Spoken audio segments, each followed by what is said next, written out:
We exist in red oceans, not blue oceans, but in red oceans, and we have to fight for our survival. So get that piece right. Another thing that really worked for me is The following is a conversation with Roy Osing.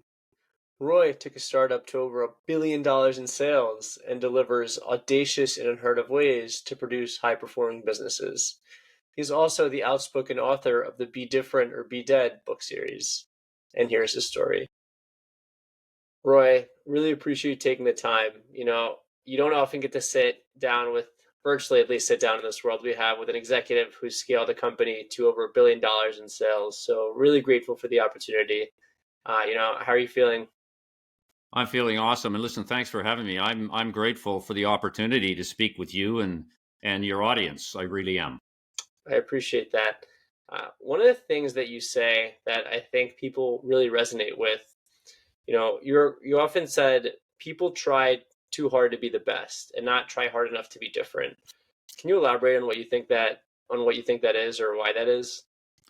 Yeah, it's like my observation, it goes like this. I actually think that undifferentiation in the world is happening right now. And the irony is that even though customers have never wielded more power, competitors have never been more aggressive, changes have never been so robust and stochastic. In spite of that, you would think that organizations would get better at differentiating themselves. My observation is they're actually getting worse.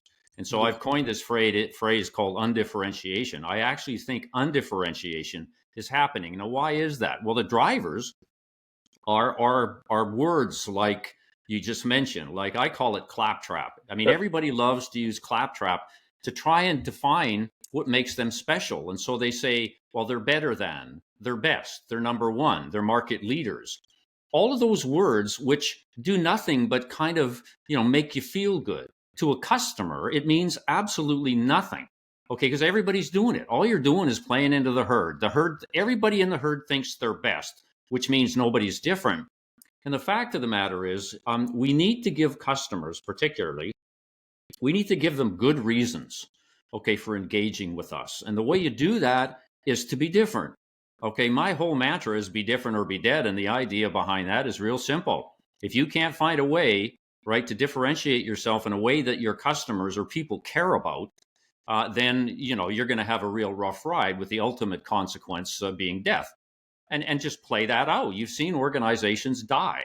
Most of them die not because they screwed up on the cost line, it's because they screwed up on the revenue line. They haven't been able to give their customers a compelling reason why they should buy from them and nobody else.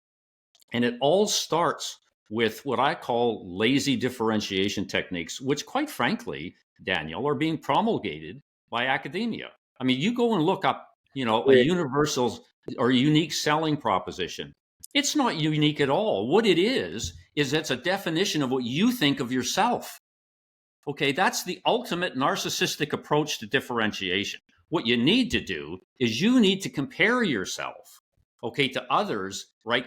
Carve through that, come up with something that makes you truly unique. And that's what you use as a basis for your differentiation claim in the marketplace. And I have to tell you, I'm really worried because it's not happening.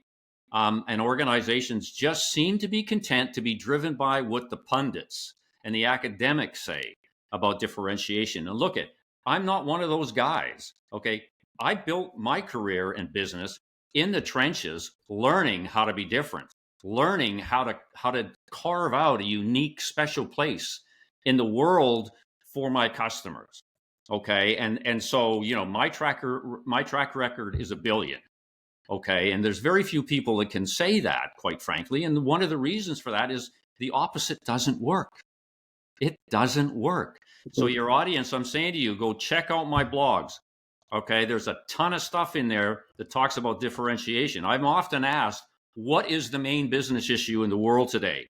And there's no question about it. It's differentiate, differentiate, differentiate, because it's not happening very well. I can definitely agree with you a lot on there, and I'll make sure to have those blogs and the link for anyone who wants to check that out and learn from Roy's wisdom over there. But I definitely resonate and agree with the fact that a lot of times there's quote unquote over differentiate. Well, I forget. Did you say over differentiation, under differentiation, under differentiation, No, it's undifferentiation. undifferentiated? It's no differentiation at all. It's lack of differentiation.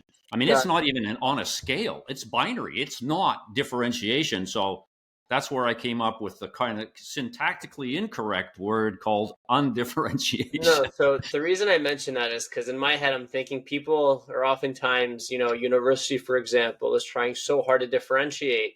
Kind of, I thought they're trying to over differentiate, and by over differentiating, they're really undifferentiating. So I know that sounds oxymoronic, but what I mean by this is you'll have, a school like Penn State, for example, somewhere I went to, or an Ivy League school, for example, and they'll think so hard about their mission statement or their purpose, like, how can we make this different? How can we make this different?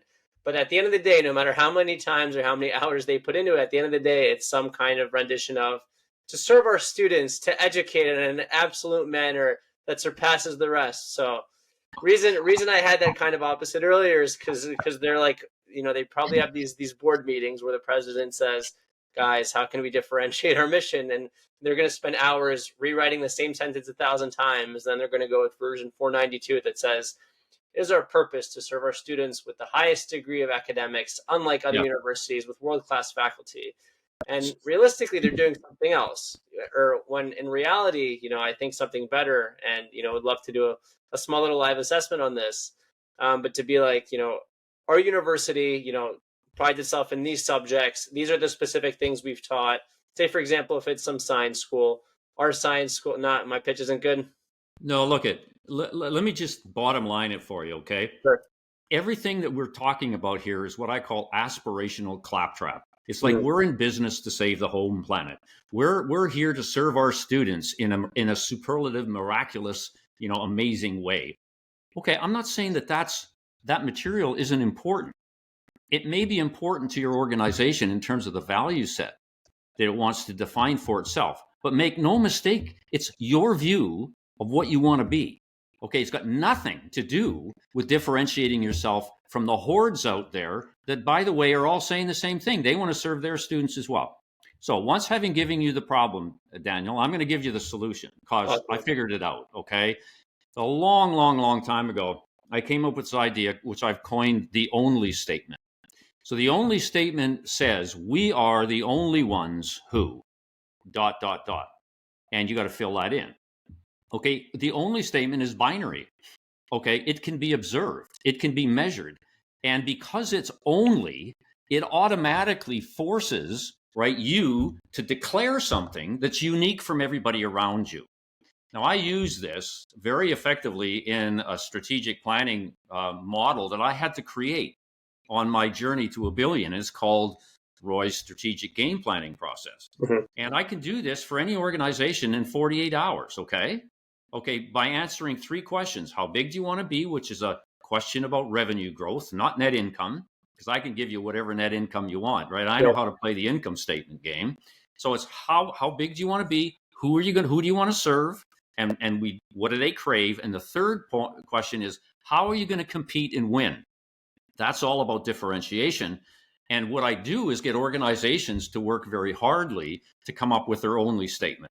Okay. And the only statement, again, is not a declaration of what the organization thinks of themselves. It's a declaration, okay, of their uniqueness relative to what their customers, i.e., the customers that they've decided to serve, crave, not even Mhm. need. We could dig into that if you want, because I don't believe in customer needs. I believe in customer cravings and secrets and what they Yeah. lust for, what they covet. Okay. And so everything that you just said about that university, to me, is, first of all, it's a very typical problem Mhm. that everybody has, because what they do is they go back to the textbook, Daniel, right? And one of the things I say is, guys, put the textbook down. You and I have a conversation, because I've taken an organization to a billion. The people that are writing those textbooks have not. Mhm. Okay, so let's have a conversation about what is practical, because I'm a practical guy, right? I believe in how-to stuff that actually resonates with people and drives their performance to do what? To get to a billion. Isn't that my job? Right? And when I look around, the support mechanisms, unfortunately, are woefully inadequate. That's why I had to create an only statement. That's why I had to create my own strategic planning process. That's why I had to create a program called Cleanse the Inside, which is all about increasing the viscosity of the machine. Mm-hmm. Okay, now you won't find that, right, in Economics 101, because the people writing that have never done it. And that's the point. And so the university needs to give me a call. We can do this in 48 hours. I guarantee it. Yep, for sure. And I like how you mentioned that, or you phrased that as in the only statement. So this is going to sound like a really basic one, and one I came up with in 48 seconds, not 48 hours. But say, for example, instead of blend mission statement A, to be like, we're the only university that provides people with. This is going to sound very general, but we're the only university that simulates this kind of job experience. Whether that's true or not, ideally it's true, but ideally it's something that differentiates themselves from other schools. Something along the lines of that. Okay, so let's just hang on right there. So the first thing I would say is I need to see, okay, a definition of who you want to serve. Because the only statement is not about the marketplace. It's not a general expression of being only. It says, okay, you've chosen customer group A, B, and C, for example, to serve, right? The next thing you do is you drill down on what they crave, not what they need. What is it that in a sort of the end of the day, right? The cool of the evening, sipping a martini, what is it that they crave? Now you build your only statement around that. So to your point, okay, my question is, in your case of the only statement, I would be drilling down saying, okay, let's really be clear on who you're going to serve. Let's really be clear on what they crave, not what they need. All right, they need an education. Whoop-de-doo. It's like selling boats. People expect boats to float. Okay, people go to university to get educated. Don't tell me that that's going to differentiate one university from another. It will not. Go and check out your students, figure out what they crave, and now craft something that plays into that. It's a challenge. I'll tell you why. Because generally speaking, the clients that I work with, we end up reframing their business. Let me give you an example, okay? So I just completed, it was just such a cool experience with a company in Ontario who thought they were in the boat selling business. Okay, so they sold boats to dealers. Okay, so they came to me and they said, Roy, we need some help taking the business to another level. And I said, okay, we're going to go through my strategic game planning process. And so we defined how big they wanted to be, and whatever it was, who you're going to serve. They chose to define the who you're going to serve as boat dealers in a specific geographic area of Ontario, getting really, really focused. Okay, so when I asked them the next question, well, what do these boat dealers really desire? Well, they were stumped. They go, well, they need quality boats. I said, bullshit. That's not what they want. They can get that from anybody. What do they really need? So after a lot of conversation, they discovered, they said, well, I think what they really need is they really need help growing their business. And I go, okay, let's talk about that. Do you think you could help them grow their business using your boat as an anchor? Bad choice of words, but as an anchor in the value proposition. And so we worked with this and basically came up with this only statement, Daniel, and it's smoking hot, okay? This marine company is the only complete service provider committed to delivering solutions to grow a boat dealer's business. So they're not in the boat business at all. They're in the business development business, using boats plus value-added competencies and skills to help those dealers actually become economic growth engines in and of themselves. Well, when they landed on this, they just went crazy. They went, OMG, what? Really? And so my next question is, so who's your competition? You know what the answer was? Nobody. Okay, now we're talking only statement. So what I would say to the universities, let's spend time figuring out who you want to serve, who you want to talk to. And don't just tell me students. No, not good enough.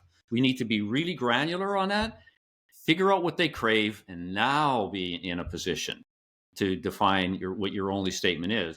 I can't tell you what it is because that's the work that has to be done. But what I can tell you is at the end of the day, we figure it out and we may reframe the business or the academic institution somewhat in order that it is unique. And isn't that the end result that we all want? We don't want to increase the herd by one, Daniel. right? When We want to get out of the herd. Mhm. We want to be the benchmark for the herd, right? We want to be the leader of the herd. So, we can do with that. And I have to say, it's been so much fun working with organizations, because when I see their eyes light up after having gone through this, I feel good. It makes me feel good. But yeah, and don't feel bad, you guys out there, about the fact that you haven't figured it out. Look at, you're probably one of a billion people that haven't figured it out. Let's have a conversation. We can do this together. That's my mission in life. That's what I do. I want to pass it on. I want to pay it forward.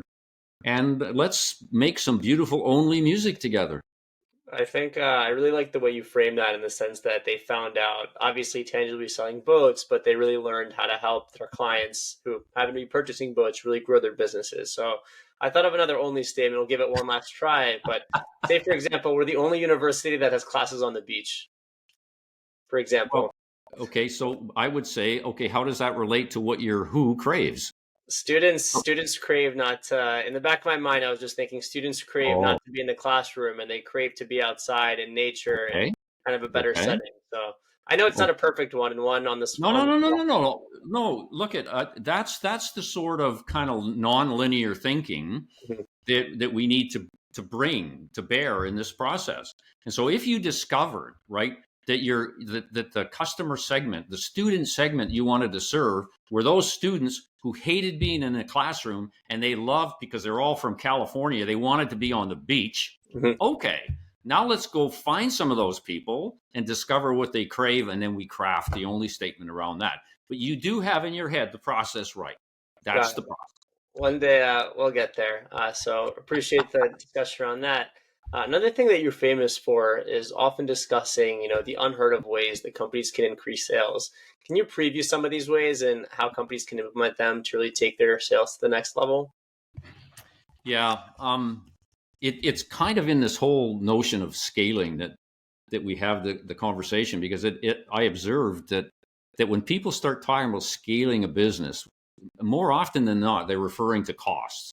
How can we drive unit costs down? And the reality is, that the true definition of scaling is to have a business where revenue growth, right, is disproportionately greater than cost reduction. If you can do that, then you're really scaling the Golden. business. So, so what I do is I say, let's start with the revenue side of the equation.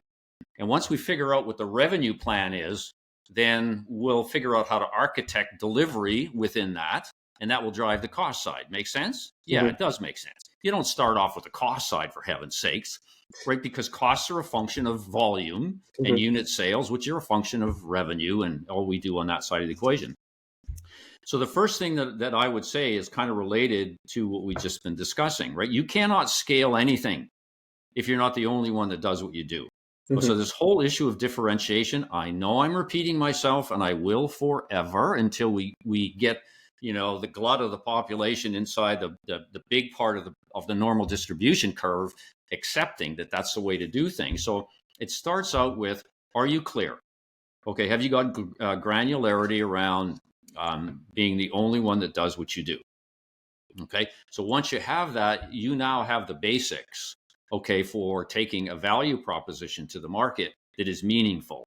And without that, forget about trying to scale.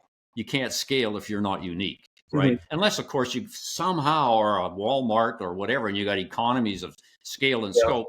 Good on you. But by the way, us mere mortals, we don't have that. Yep. We exist in red oceans, not blue oceans, but in red oceans, and we have to fight for our survival. So get that piece right. Um, Another thing that really worked for me was the fact that I spent most of my time on what most people would call retention activities. Not very sexy. Okay, where the rest of the world was figuring out how to acquire new customers by giving away television sets and making special deals that didn't apply to their existing customer base. I was busy trying to figure out what my existing loyal customers craved and trying to grow what I call share of wallet. Okay, so put the emphasis on taking care of those existing customers as opposed to getting mesmerized by providing special deals to attract new customers away from their current supplier with the crazy belief that they will never leave you if somebody else came along and offered them another silly deal. Mhm. Like if I'm going to leave you for a TV, what makes you think that I won't leave you if somebody gives me two TVs? The reality is I will leave because I'm a promiscuous purchaser, Mhm. okay? I will go where the best deal is. And the unfortunate thing is the existing customer base is infuriated by that because it doesn't apply to them. Companies offer new deals, that doesn't apply to existing customers. I find that completely intellectually dishonest and just like so disingenuous. And these same companies will claim that they are customer focused. Yep, Give me for a break, sure. you On know? that note, in your experience focusing on customer retention, have you noticed any methods that work better than others when trying to retain customers and boost sales? Well, I mean, the engagement process is critical. I mean, you have to be able to engage. It's not a function of artificial intelligence, Daniel. Okay. People ask me, what do you think about AI? And I said, it scares the hell out of me, quite frankly. I tell you, one of the reasons is it masks uniqueness because it draws on, it has an algorithm that crawls databases and pulls out of that and gives you an easy solution. You have no identity if you've created an AI solution for something. It's not yours, right? It's a billion other people who somehow made a contribution through a formula and an algorithm, right? That digs into your stuff. And so for me, and I know this is old school, okay, because people are, their eyes are glazing over, and wow, I want them to talk about CRM and using AI and blah blah blah blah. No, I'm not going to talk that way because human beings cannot be formularized. Mhm. Human beings cannot be served by an FAQ on a website because Mhm. generally when they're on a website asking a question, it's a unique question. So how many times have you been really pissed off with an FAQ page? It happens to me all the time. In fact, I refuse to do it now. So we had a very, very deep engagement process with every customer contact employee, particularly sales, okay, where they had a job to reach out, right, and initiate some conversations with a pointed outcome. How can we serve you better? Okay, what solutions should I be putting to you to grow? Because I don't have to fight, right, the differentiation challenge because I already have these people. All right, Mhm. so I'm already saving bandwidth. All I'm going to do is try and understand them better, figure out what they need, what their needs and cravings are, not what their needs are, and then supply solutions into that. So that was our emphasis. Now, did we have new customer acquisition programs? Very few. Okay, very few. I mean, we had a lot of new customers come to us, but guess why they came to us? They came to us because they got good referrals. They saw what we were doing with human beings, and they liked what they saw, and they wanted to experience the feeling, and so they came. And we had a good brand. We had a good solid brand, and so you have to make sure that that part of the business is defined really really well. Look at there's too much emphasis on tactics these days, in my Mhm. view. Okay, everybody's playing in the same AI space, everybody's playing in the same social media space, and and all I say is that may be okay, but it may not be okay depending on what your strategic context is. That's why earlier I said, look, at the place to start is, do you have a context for your actions? If you don't, get the context first. Okay, so if you're going to focus on retention, let's create that strategic imperative, and then let's drill down on it and start to define a finite number of programs, okay, that resonate with customers and actually lead to retention. The other advantage of that, by the way, is employee engagement in the organization goes through the roof. But because now they understand what they're doing and they have a reason for existing, as opposed to just being tactically driven on the flavor of the month or the flavor of the day. I had a guy had a drink with on Friday, and he was really excited about technology, as he should be. I mean, technology is kind of cool to watch. It's got Mhm. some issues, Yep. um, because it exists in and of itself. And I just told you, context is the most important thing. So right away, I'm at odds, right? But he believed that writing okay, which is what I do a lot of, is something that can be really facilitated with artificial intelligence. And he wanted to know if I used it, right? And I said, absolutely not. I says, if I did, I'd be losing my identity. As a matter of fact, there's a class action suit in the US by a Hmm. bunch of authors, Saying okay, that it against, copies their yeah. style. Wow, exactly. They just crawl the data, right? And they write stuff. And I say, you know what? I may be old school, but people know who I am. Okay, I've got an edge. Nobody can duplicate the way I talk. Nobody can duplicate my language. Nobody can duplicate my passion, right? Not AI and nothing. And that's the way I want to keep it. The problem is the easy way, Daniel, is to use the technology. That doesn't mean it's the right thing to do. Hmm. That's the point I want to make. No, it's a good point on that note, and I'm really happy about one of the things you just mentioned because on a deeper level, do you think that customer retention and the methods you use depend on your customer base, not necessarily the methods? Well, yeah, you have to flex Hmm. depending on the customer groups that you're serving because the reason that you've grouped them is because they're different, Hmm. right? So group A is going to need special treatment relative to group B.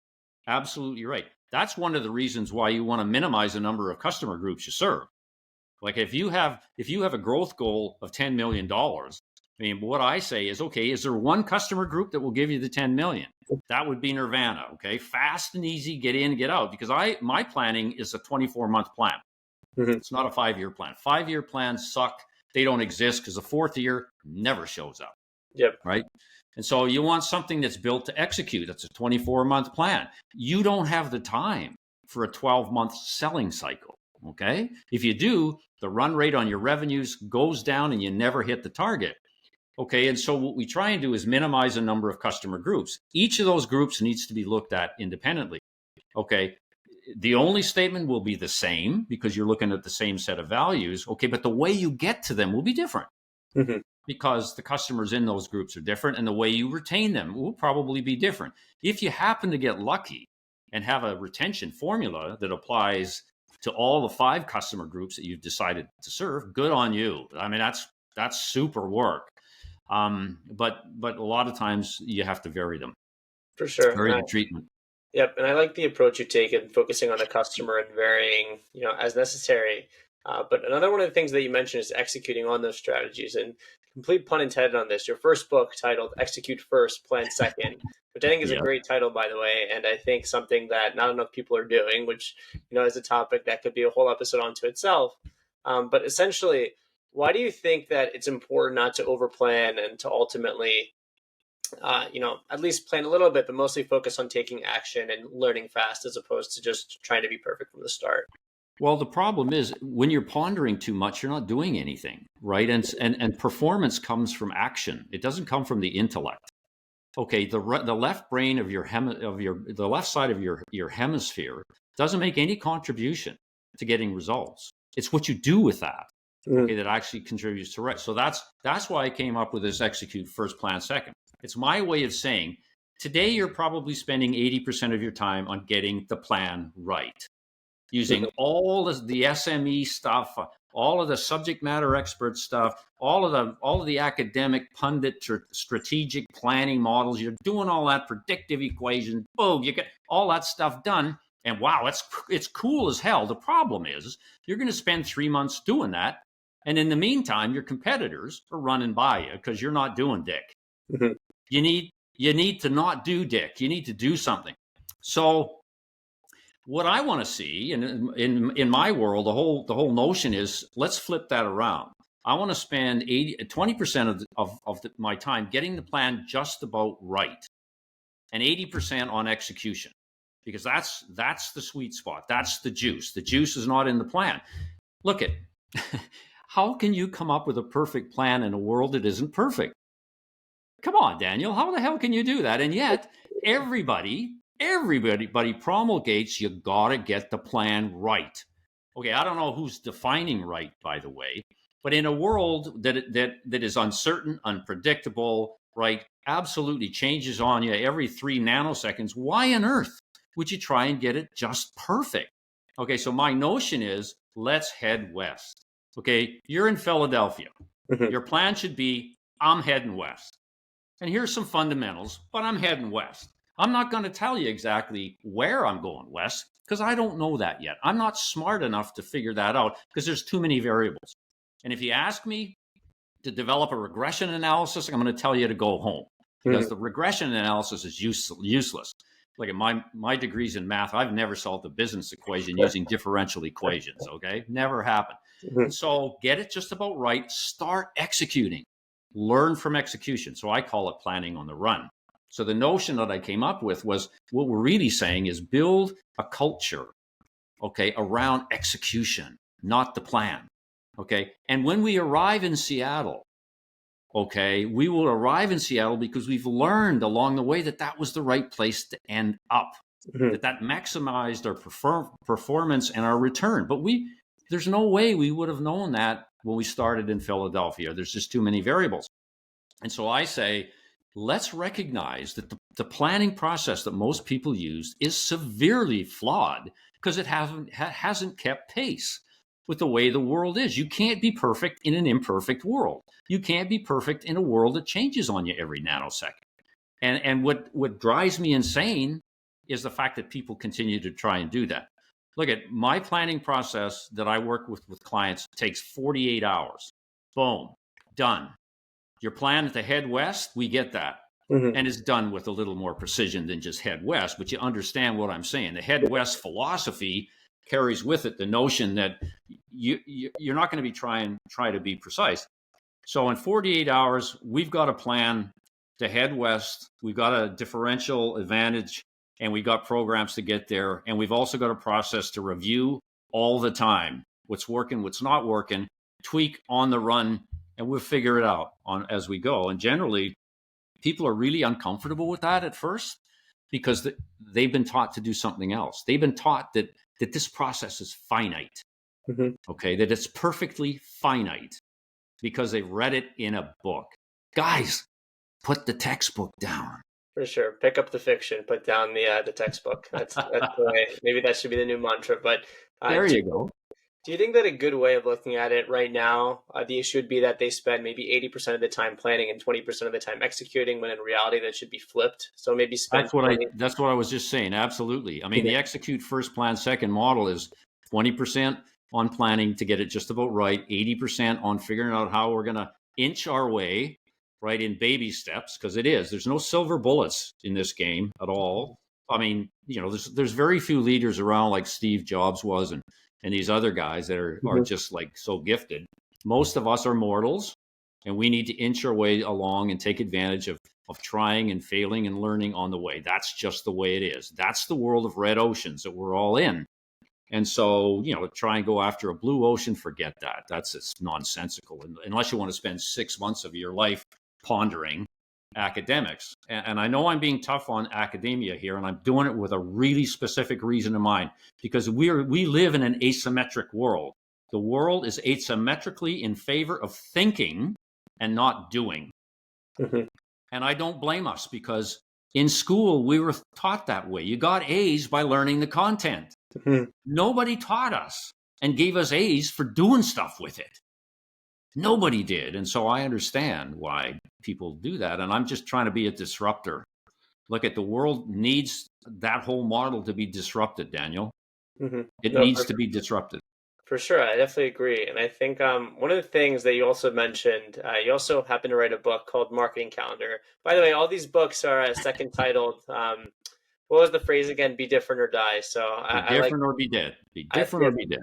Be different or be dead. So I like the end convention there. But say, for example, in that book, what do you hope that executives can, or any business people or anyone trying to do something different with their company, take away in regards to how they plan out their plans or they execute? So this is the calendar book you're referring to? Book, yeah. So what I've tried to do there is give some clues as to how a leader should spend their time if they're looking for ways to build their organization into a high performance machine. And all it really is a compendium of the things that occupied my week. And I just tried to segregate it in terms of here's what you should do Monday and Tuesday and Wednesday and Thursday.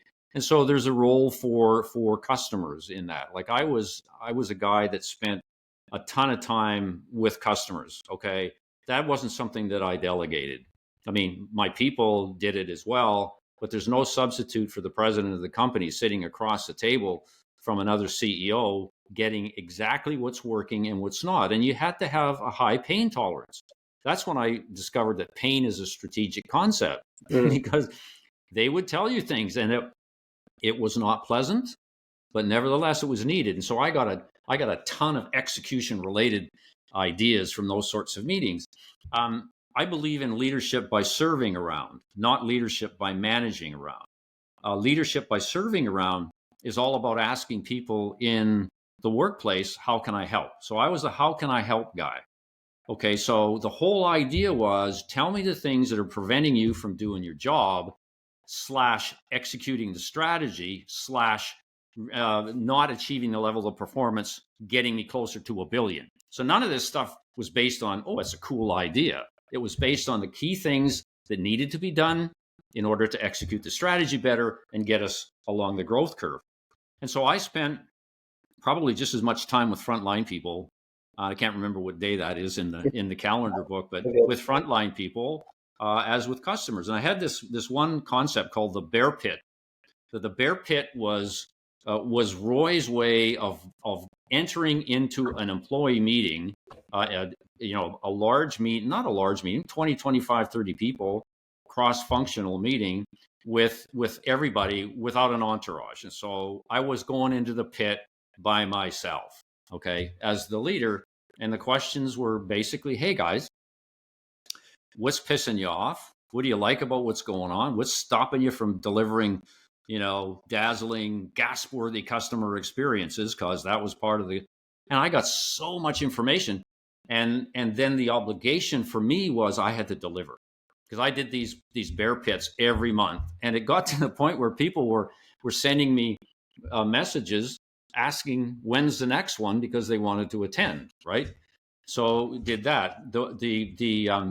So there were a number of things like that during the week. I can't remember what the other days were offhand, but I'm sure you're looking at ones. Yeah, no, I get it. I think it's a really great point there, and I think on a personal note, and would love to know your thought on this. Maybe the issue with a lot of people as they climb the corporate ladder, for example, is when you're in an entry level role, you're doing all the dirty work, for lack of a better word. You're putting together all the slideshows, getting all like the random facts of research. And often we find as people advance through the corporate structure, what they do is they're like, oh, I'm above that. I don't need to do that anymore. When on one end, obviously you're doing more strategic work, you're kind of more client facing. But on the other end, there's also kind of this ego that goes along with it that's like, oh, I don't have to do that work anymore.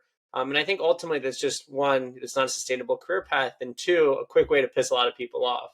Whereas I think a lot of really successful leaders, what they do is they go from a service first mindset. And while they may be doing more strategic decisions, they're always willing to talk to people and help people out. And really help me help you kind of thing, instead of just like help me be the best executive that I can be, so my face is the only one that matters. Yeah, and I liken this to our previous conversation about what drives that behavior in terms of distancing themselves from the people that they should be serving. Well, what drives them are books on leadership. Okay, tell me a book that you've read out there by a quote famous business author that talks about bear pits. And So the essence behind a bear pit doesn't exist, my friend, doesn't exist. Okay, there's a lot of sort of academic, theoretical kind of notions out there. You call them strategic. Yeah, that's generally a word that they will say, my job is strategy. Look, at the reality is, and I sat through these, they're not strategic people. Subject matter experts come in, dump a bunch of stuff, make a recommendation. Okay, there's a whole bunch of indecision, and finally the CEO beats them into something. They all agree, then they go back to doing what they were doing yesterday and delegate any role they have in that strategy to their people. So I believe in what I call strategic micromanagement. I do believe in micromanagement. I am a micromanager in the things that were critical for me to do to execute my strategy. So there were certain things that I had to do as a leader to put my own personal fingerprint on, and I always did it. One was dealing with frontline people. Okay, secondly was architecting what the customer moment looked like. Like, it's one thing to say to the organization, and I laugh when I read this stuff, Yeah, we're in the business of creating memorable customer experiences. Okay, that's hogwash Hmm. simply because I want to know exactly what that looks like. Well, the reason that I can't find that information is nobody's done the work, right? The executive has said, yep, that's the right thing to do, and then promptly gone off and done other things or delegated it to the business development VP to go and spread the word and, all that kind of stuff. Strategic micromanagement is about fingerprints, taking accountability. There's a lot of leaders that aren't accountable, right? They're abdicating by the way they delegate. Okay, Hmm. there's certain things that make sense to delegate, but there are other things that make no sense to delegate, and people have got to get their head around it. And it leads back to the syndrome that you were describing before. Okay, of people rising up through the ranks, and they forget about the personal role that they have in driving the performance of their organization, because an executive's role is to get performance up. It's not to promulgate academic leadership principles, Hmm. right? It just isn't. I don't care about your conflict management skills. What I care about is, what are you doing, okay, to take care of what people crave? What are you doing to get light fires in the people in the organization so that they do a better job, right? And they drive performance up. What are you doing to discover what your customer groups crave? And how many hours have you spent trying? How many tries did you have last week, Daniel, as an executive vice president of marketing? How Hmm. many tries did you have, and how many failures did you have, and what did you do with the failures? They're gonna. That's what I want to know, because all of those questions relate to behaviors that I discovered are so critical to high performing organizations. And we did those sorts of crazy little things to get to a billion. So this stuff works. Yep, I for mean, sure. we kissed off the textbook in like year one, believe me, Speaking because of tech, it wasn't useful. yep. Speaking of textbooks, I was gonna say, if you ask that to, say, the traditional executive or kind of the typical executive right now, they're gonna be like, "Oh, I was reading a book instead of actually trying these strategies." So, can definitely resonate with you on that. But I Yeah. think it's a really good point in the sense that people need to kind of go more with a service first attitude and kind of put the textbook aside and focus more about how to actually do something as opposed to just kind of trying principles that everyone else is trying to do. So, really resonate with you on that point. And on a similar note, another blog post of yours that I actually was able to read was creating a hypnotic brand. So, for those that don't know, the way I interpret it is creating a brand that people can't help but be attracted to. So, what steps do you think companies can take to really create these brands that people just can't take their eyes off of or are insatiably attracted to? Okay. Well, the first thing is, it's not about that. It's not about what it looks like, and it's not about the creative expression. What it's Mhm. about is the declaration of how you are special relative to everybody else. Got it. Like by now, you know that I'm singular minded. Okay. Everything for me is driven by a strategy that creates uniqueness for you in the way other people care about. The brand is no different. I mean, I'm absolutely. I mean, the brands that I see today are all about creative expression. They're not about content. Okay, content. Okay, for me, is a brand that clearly says how you are different. It's based on this whole only statement notion.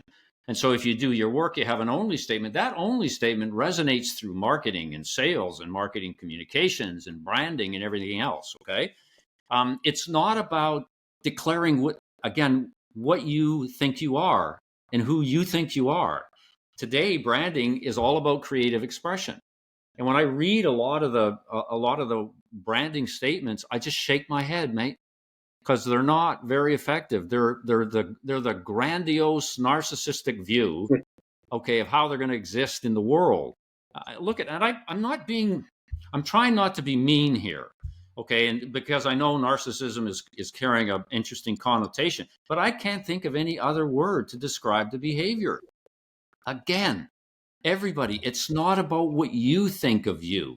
It's about what they think of you, right? So you have to create good reasons for them to want to engage with you. And it's not by saying you're better at customer service. It's not about those aspirational things. It's about do the work, figure out your only statement, and then let's develop a brand and a brand position that's consistent with it. And then, Daniel, to your point, let's figure out what it looks like. The last part of the equation is what it looks like. And yet today, that's the first part. Yep, for sure. And I say, shame on you, marketing people, for doing that. Like, I was a CMO, so I've got a right to be tough on marketing. Mhm. And you guys, shame on you for leading with creative expression in a world that thirsts for information on what makes you special in a way that I care about. That's what you as marketing people need to do. For So sure. get on it. So instead of positioning a brand around ourselves, position it around your customers, and the rest will take care of itself. Well, position it around the only work that you've done. Again, the whole thing, look at this whole shtick is based on differentiate, differentiate, differentiate. What makes me different than everybody else is I take that notion and I drive it down to saying, okay, what does that mean in terms of developing a strategy? What does that mean in terms of customer service? What does that mean in terms of branding? What does it mean in terms of marketing, product development? What does it mean in terms of packaging? What does it mean in terms of HR? Okay, so none of that stuff exists in a vacuum. It exists as a function of being the only one that does what we do. Yep, for That's the sure. system. No, I think it's a beautiful system and beautifully said there. And clearly, you have kind of a lot of marketing knowledge and are a great advisor to these. But on a personal note, kind of, if you could go back and tell yourself anything, is there anything that you wish you knew beforehand before getting into all this or pursuing your career? I well, that's a tough one because I'm kind of like a learner on the run. So I guess I underestimated um, the difficulty in trying to do what you and I have just had a conversation around. Hmm. Because I was asked to take over an internet company in a telecommunications business that was just coming through, right, a transition from being a monopoly. Hmm. Okay, so, It's a just messy process. imagine. Yeah, I mean, imagine. So the cultural change that was required was terribly difficult, terribly difficult, required tenacity, required a high tolerance of pain, required me to go out and gather advocates of this whole be different or be dead thing. I didn't call it that at the time. I called it that by when I sat down and started writing books on it, and it occurred to me that that's what it was. But it was this whole notion of doing things differently, right? And I underestimated, how dug in people were to the old world, and how they needed to be helped along the way, right, and convince them that there was gold at the end of the new rainbow, right. And so I underestimated how difficult that was. It was exceedingly um, painful, quite frankly. And my takeaway was, if I hadn't had this whole drive to be different running through my veins and part of my DNA structure, if I hadn't had that, I probably wouldn't have been able to achieve it. Hmm. Right. So I say to people who are looking to make a difference, if it's not running through your veins, it's going to be a hard go. In other words, what I'm saying to you is it's not about the intellect. Hmm. Nothing That's a happens through passion. the intellect. This was all emotional energy and passion and right brain stuff. And Hmm. unless you have that, you're not going to make it. And so, yeah, I kind of underestimated that. Fortunately, I have a wife that, I mean, she's, yeah, awesome.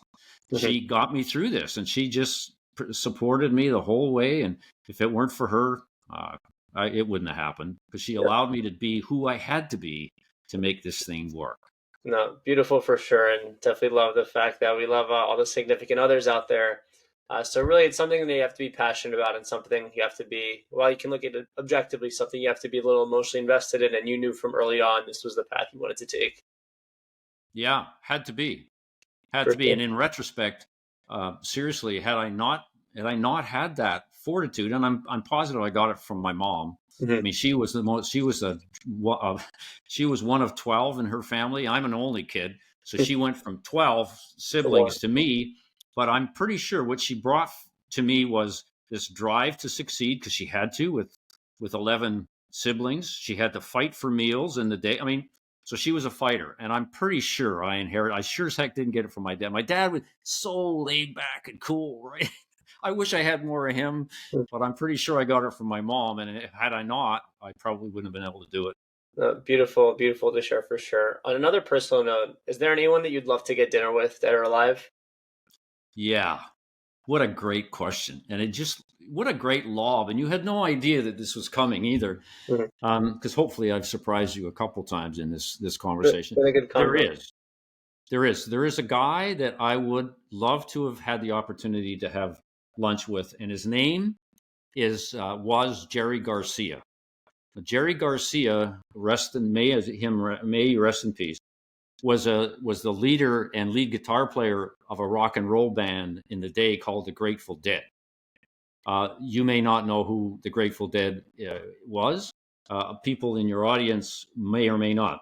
The Grateful Dead um, was the most successful touring rock band in history. So even up to this date, with all of the other acts and so on and so forth. Now I haven't compared them right to Taylor Swift. Okay, so I haven't done my due diligence on that yet. But the Grateful Dead as a band was also an enterprise. Okay, it was an enterprise led by Jerry Garcia, who had this amazing ability to be way ahead of his time. In a world that didn't have social media, he figured out how to communicate with his fans. Right, in a world of a desperate differentiation and competition, he decided that he was going to allow his fans record his music and share his music. Okay, these are in the days where copyright law was a major concern for musicians. They didn't want to do this. Garcia and the Dead set up and invested in special stands for their fans to come in and record on probably beta tapes Yep. or these little cassette tapes, record the Dead music, right? He recorded, or he believed in leadership spontaneity. Okay, in a world where everybody else had their little itinerary and song sheet of all the songs, Garcia would stand up and say, turn around to his band and say, "What are we going to play?" And boom, they would just take off, impromptu stuff like that. But he was a consummate business person. In fact, to this day, the Grateful Dead, like I buy their T-shirts and everything else online, right? They're just, they're just there, ubiquitous out there. But Garcia, and there's been several books written about him. One I would suggest that you take a look at is called The Marketing Lessons from the Grateful Dead. It's just a great read, and I would love to have had the chance to have a beer with Jerry Garcia and talk to him about what the hell was in his mind in a time when nobody else thought the way he did. And you know what his favorite expression was? And you'll laugh at this, right? Mhm. It was, and I quote, "You don't want merely to be the best of the best. You want to be the only one that does what you do." Well, That's Jerry Garcia. Now, I did not copy Jerry Garcia. I found him. I discovered him long after I started. And when I did, I went, "Oh my God, this this is what I need. guy, look at the way he was thinking." So, yeah, Jerry Garcia, the Grateful Dead, check him out. Yep, for sure. I think it's an awesome name to bring up, and I think it's interesting how you frame that because if you thought of him as a brand, it's almost like you had an emotional reaction to him. So almost, Yeah. every like if you're representing the customer, every company should try to be the Jerry Garcia of whatever it is that they're trying to do and be the only one doing it. So I thought a really interesting metaphor there. But Well expressed. great to bring that up. On a other personal note, what would you say brings you the most happiness in life? Going on vacation, Any favorite spending vacation? my time in Palm Desert, sitting by the pool, the Snake Bites pool at the Marriott Enclaves, not a hotel, it's a timeshare, and sucking on a margarita at 1 o'clock in the afternoon and not really caring about much else. Yeah, that's the vibe. One day, hopefully, one day I'll end up in Florida and I can have that every other weekend. But But I will give you one other one. Seriously, I'm a grandfather of four Mhm. unbelievable It's awesome. kids, and my mission in life is to be the only one that does what I do in terms of being a papa to them. And so, I mean, for me, just an unbelievable day is when I get a call from my 22-year-old granddaughter saying, "Papa, um, in my job, the new general manager wants me to agree to a bonus plan structure. Could you take a look at it for me and tell me what you think?" Mhm. Come on. To me, that's the best day when your grandkids uh, still think that you have a significant amount of relevance in their lives, and I just revel in that that enjoyment every time it happens. And it happens a lot because I'm always in their face about pushing them on this, pushing them about that. And they ask me about everything that they come in contact about what's going on in the world today. So I have to stay up to date, Daniel. Yep, for sure. And I I think have to be objective in the way I communicate that and translate that and not make decisions for them, but present a point of view.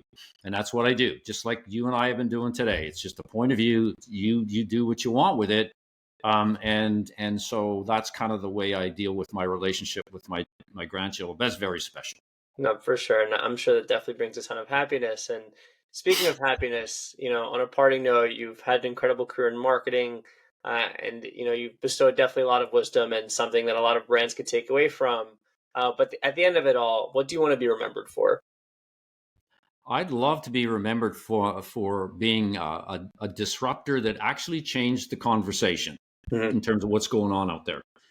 A guy that, in his own way, played a part in disrupting the status quo, the momentum of the past, empowering people to be okay with stepping out and doing things differently, and being rewarded for that as opposed to punishment. I would love to be remembered as somebody who had a small role in that. That's all.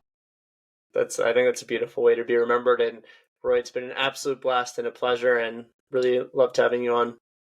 My pleasure, Daniel. And it's my honor to have been part of this. Thank you for listening to my conversation with Roy Osing. If you enjoyed the episode, rate the show on Spotify, drop a comment on YouTube, and subscribe.